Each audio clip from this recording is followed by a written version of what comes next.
Salve, salve, senhoras e senhores, meninos e meninas, garotos e garotas, jovens discentes, professor Luciano, geografia, e hoje vamos estar discutindo a estrutura da população ativa e trabalho e mercado de trabalho. Vamos estar pontuando sobre a PIA, população em idade ativa, a PEA, população economicamente ativa. Vamos entender, hoje em particular, nós temos o quê? Um volume maior dessa população economicamente ativa do que jovens que não estão em idade de trabalhar e idosos. Então nós estamos passando por um momento de maior contribuição a nível previdenciário, mas há uma necessidade urgente de reformas, as que estão acontecendo, devido ao quê? Devido a mudanças na característica da nossa pirâmide etária. Também, além de PIA e PEA, vamos discutir o quê? A visão do IBGE e do DIEESE para medir emprego e desemprego, tá? Quem está desempregado na visão do IBGE, quem é que está desempregado na visão do DIEESE. Também vamos discutir um pouco sobre discriminação do trabalho da mulher, quanto à remuneração, quanto ao desemprego, quanto à baixa participação das mesmas em cargos como, por exemplo, da diretoria, dentre outros fatores, e o constante agravamento do desemprego no país. Então, a população em idade ativa, PIA, de um país corresponde ao número de habitantes aptos a exercer uma atividade econômica, tomando como referência a sua idade. No Brasil, a PIA é composta por toda a população com 15 anos ou mais de idade, já pode ter ali um menor estagiário, né? Menor aprendiz. Em 2013, a PIA do Brasil superava a casa dos 156 milhões de habitantes do país. A população economicamente ativa, a PEA, de um país, corresponde à parcela da população que trabalha ou está à procura de trabalho. Em 2013, a PEA do Brasil superava a casa dos 102 milhões de habitantes, o que corresponde ao quê? A aproximadamente 65% da população em idade ativa do país. Dentro desse contexto, tem um gráfico aqui para a gente acompanhar, uma relação em 2003 e uma relação em 2014 sobre algumas características de trabalho do homem, que está descrito em azul, e da mulher, que está descrito em vermelho. 2003, em idade ativa, nós tínhamos 46% de homens, 53% de mulheres. Economicamente ativa, 55 homens, 44 mulheres. Ocupada, 57 homens, 43 mulheres. Você vê que o que nós pontuamos aqui está tendo o quê? Uma discriminação à mulher, tá?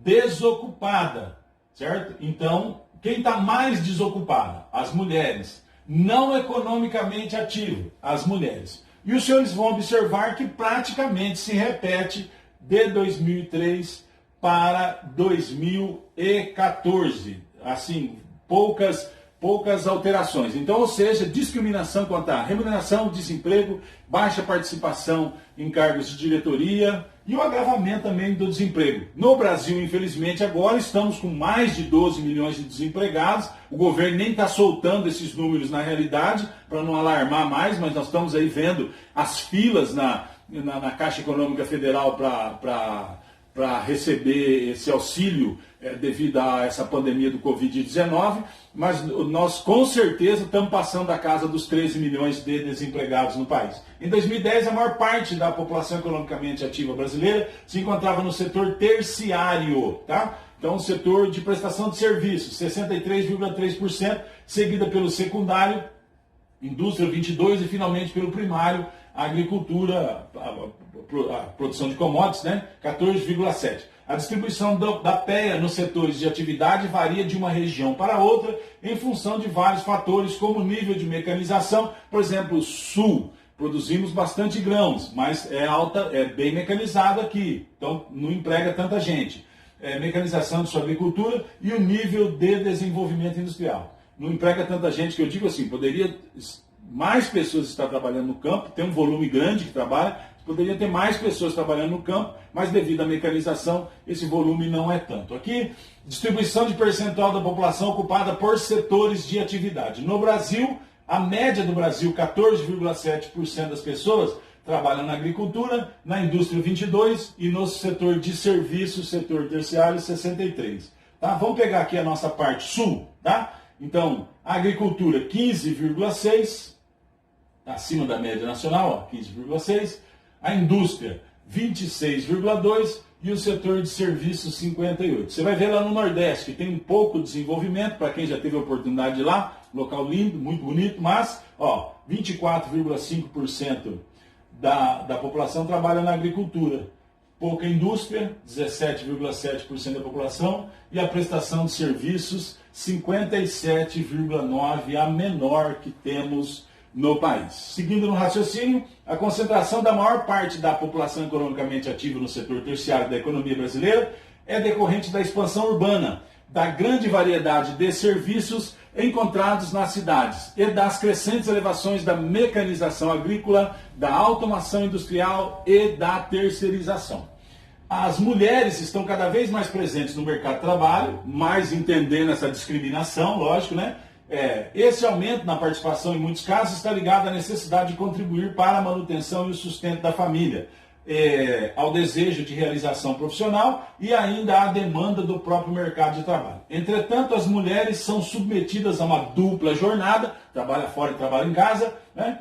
Pois o cuidado da casa e dos filhos ainda é visto como uma obrigação feminina, podiam abrir aspas aqui, machista. Vamos lá? Então, população economicamente ativa do Brasil por sexo. Temos praticamente 90 milhões de pessoas aí trabalhando na PEA, né, compondo a nossa PEA, né? Homens 51 milhões, mulheres 40 milhões no mercado de trabalho. A mulher sofre diversos tipos de discriminação no mercado de trabalho brasileiro, com destaque para remuneração mais baixa. Ela ocupa o mesmo cargo que o homem, mas ela tem o salário mais baixo que o dos homens, mesmo realizando as mesmas atividades.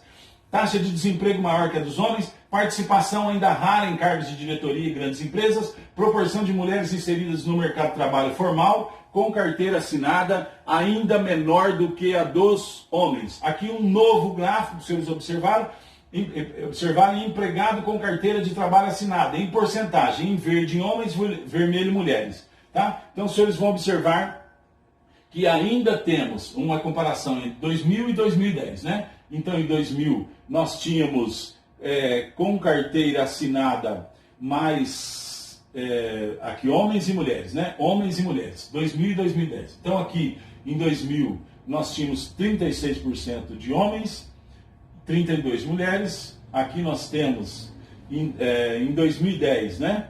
Nós temos 46% de homens, 39% de mulheres. Aqui o rendimento médio mensal, médio real recebido de trabalho principal por sexo, né? Então nós temos um parâmetro de 2003, 4, 5, 6, 7, 8, 9, 10, 11, 12, 13 e 2014, certo? Está parando em 14 aqui, geralmente, muitas das fontes, porque aumentou muito o desemprego no Brasil depois de 2014, tá? Estamos com 13 milhões de desempregados no país.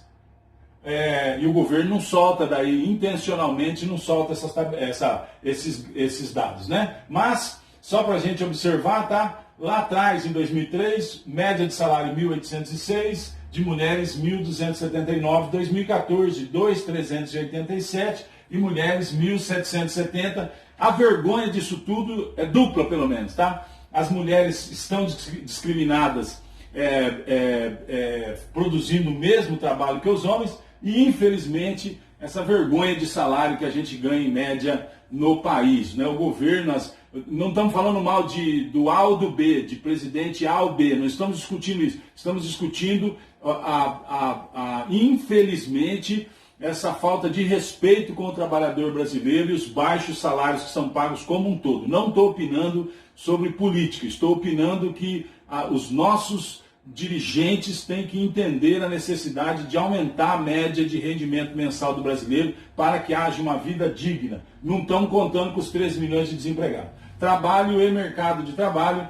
A situação de desemprego no mundo vem se agravando há alguns anos devido a uma série de fatores, entre eles o fato de o contingente de jovens que querem entrar no mercado de trabalho ser superior da oferta de novos empregos e o crescimento do desemprego estrutural e conjuntural. Então, vamos supor, desemprego estrutural, eu tenho um emprego, por exemplo, no setor primário, só que eu vou perdendo o quê? Por que esse emprego? Porque eu vou colocando máquinas que fazem o serviço de 5, 10, 15, 20 homens. No setor secundário, na indústria, a mesma coisa. Eu vou colocando máquinas que fazem o serviço de 15, 20, 30, 40, 50 pessoas. Então eu vou tendo esse desemprego estrutural e também nessa situação agora, na conjuntura que estamos passando, né? Em particular, nós estamos falando em 2020, essa situação da pandemia está causando um desemprego a nível mundial. Estamos discutindo o Brasil, estamos discutindo basicamente esse estado que vos falo, o Paraná, que ainda é um estado ainda que se destaca dentro do Brasil, mas está passando por uma situação muito difícil. O gráfico a seguir mostra os efeitos da crise que ocorreu em 2008. Tivemos um amado e querido presidente que discutiu o quê?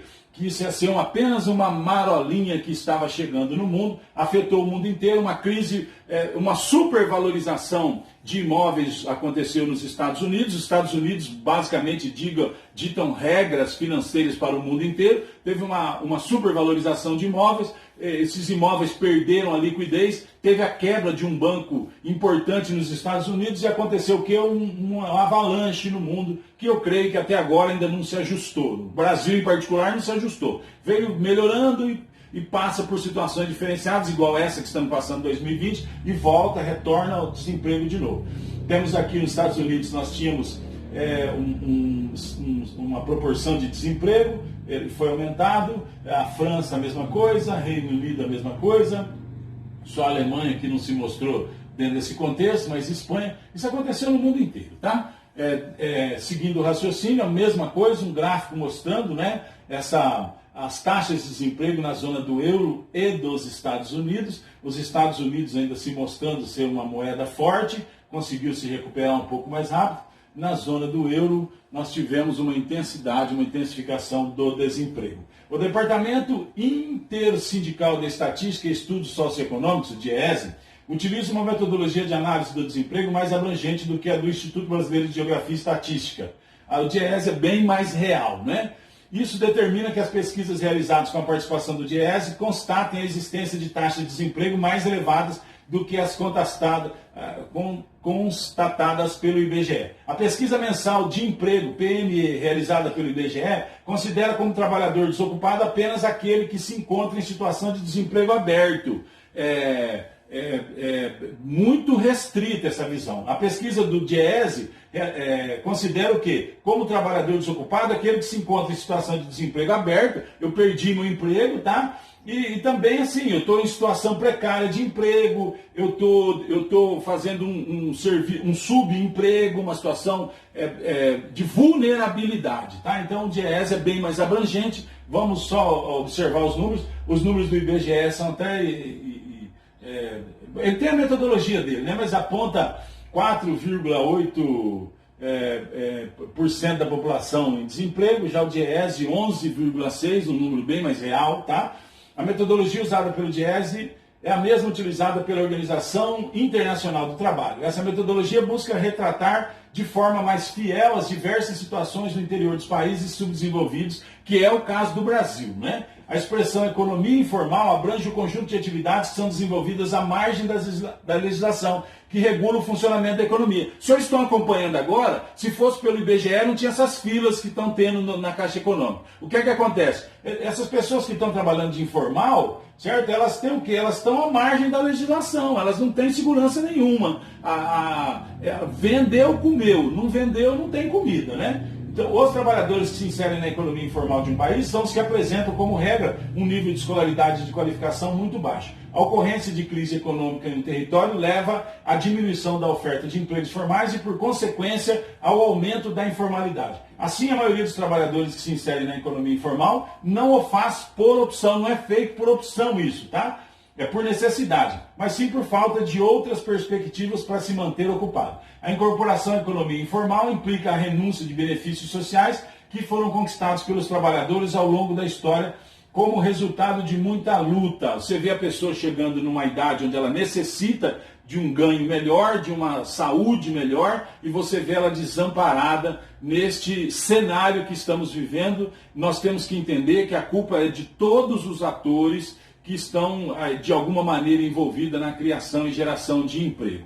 Dentro desse contexto ainda, dentro desse raciocínio, dessa perspectiva, A precariedade do trabalho no âmbito da economia informal explica por que ela cresce nos períodos de crise e diminui de forma rápida nos períodos de prosperidade econômica. No Brasil, ao longo da década de 2000, verificou-se uma expressiva diminuição da participação relativa da economia informal. No entanto, sua participação relativa no Produto Interno Bruto do Brasil ainda é elevada e voltou a economia informal a crescer e muito nesses dias. Tá? Exercícios, vamos trabalhar, acho que eu preparei 3 itens para vocês. Número 1, o texto a seguir apresenta uma afirmação separada da outra pela palavra por quê.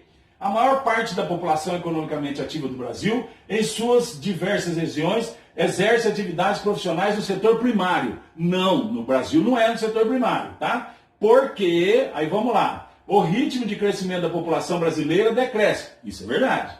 A população idosa aumenta de forma significativa e o país passa por uma fase de transição demográfica. Acabamos de discutir isso na lâmina passada.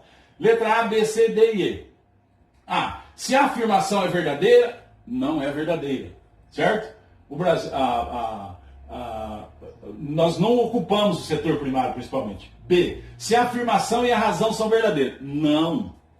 Letra C. Se a afirmação é falsa, sim. E a razão, uma afirmação verdadeira. Provavelmente seja essa a nossa resposta. Letra D. Se a afirmação e a razão são falsas, não. A afirmação é falsa, a razão não é falsa, tá? E a letra E, se a afirmação é verdadeira, não é verdadeira, porque a maioria dos profissionais não exerce atividades no setor primário. Então, provavelmente, a nossa resposta certa seja a letra C. Se a afirmação é falsa e a razão uma afirmação verdadeira. Vamos para o exercício de número 2. Diz assim, a taxa de dependência total correspondente ao percentual do conjunto de população jovem, menores de 15 anos e idosa com 60 anos ou mais, em relação à população total.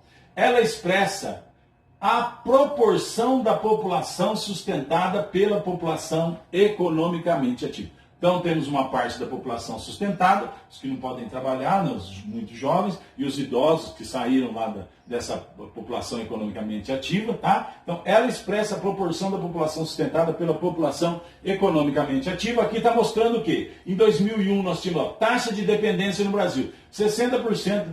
Era uma taxa maior, agora essa taxa baixou para 54%. Então isso mostra o quê? O que isso vai mostrar a nível de previdência? Vamos lá? Temos 4 respostas. A manutenção da tendência apresentada no gráfico pode favorecer o seguinte impacto sobre as despesas governamentais nas próximas 2 décadas. Letra A, redução do déficit de previdência social. Se eu tinha mais gente sendo sustentada, agora eu tenho menos gente sustentada, então quer dizer que tem mais gente fazendo o quê? Trabalhando e contribuindo. Então, provavelmente seja, a letra A é bem interessante. Redução do déficit da Previdência Social. Pode ser, mas ainda tem déficit. B. Diminuição das verbas para a rede de saúde. Isso não tem nada a ver com o que está informando o texto. C. Elevação dos investimentos na educação infantil. Não tem nada a ver com o que está informando o texto. Ampliação dos recursos com seguro-desemprego. Na realidade, nós temos mais gente trabalhando, né? Isso não é a realidade de hoje, tá? Mas dentro da questão, essa também está errada. Provavelmente a nossa resposta certa seja a letra A. Redução do déficit da Previdência Social. Vamos para o item de número 3. A pergunta diz assim: a sociedade pós-industrial modifica o mercado de trabalho.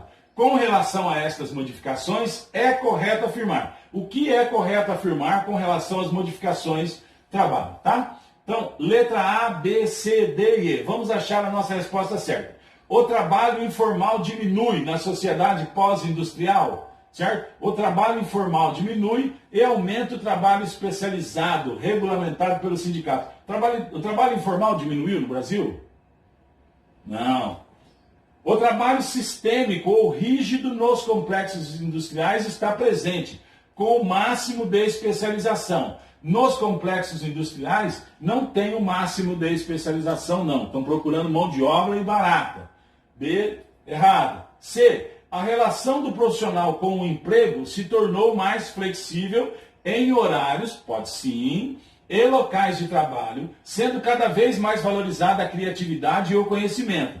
Dentro da pergunta, isso pode ser a resposta correta. Isso não é a realidade total aqui no Brasil, porque infelizmente, ainda por um pensamento governamental macro, ainda não existe esse desejo que a população se melhore culturalmente. Existe um desejo, se vê um desejo macro do quê? Das pessoas continuarem indoutas, tá? Mas talvez dentro do contexto da pergunta possa ser a resposta certa. Letra D, o desemprego aumenta no setor terciário da economia. O desemprego aumenta no setor terciário da economia e a oferta de emprego é cada vez maior dos setores primário e secundário. A oferta de emprego é cada vez maior no setor primário e secundário? Não.